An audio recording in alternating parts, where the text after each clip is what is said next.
Na sasa miaka tuliopewa mitano inakaribia kumalizika.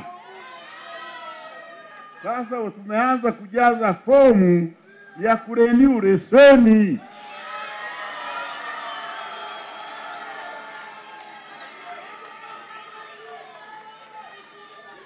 Na kwa kazi hiyo tunawakaribisha wa vyama vyote wanaotaka kushindana na sisi. Karibuni. Na tunawaomba waache utamaduni wa kuweka mpira kwa pani.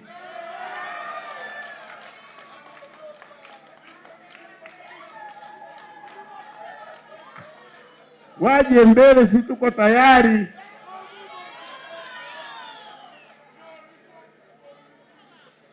Tena tayari kabisa. Na ukitaka kujua tuko tayari, kwenye mkutano wetu mkuu uliomalizika maalumu, tumeshapata mgombea urais, anaitwa Daktari Samia Suluhu Hassan. Hapo vipi?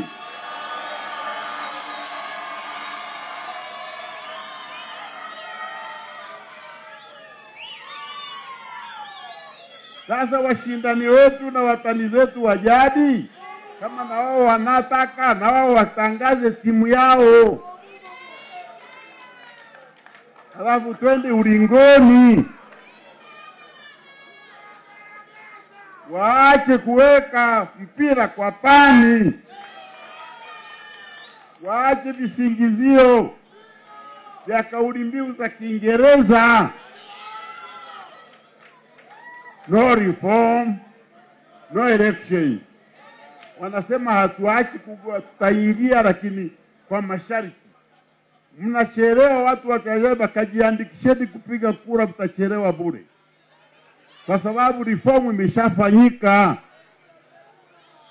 Huwezi kuleta masharti mpya katikati ya mchezo.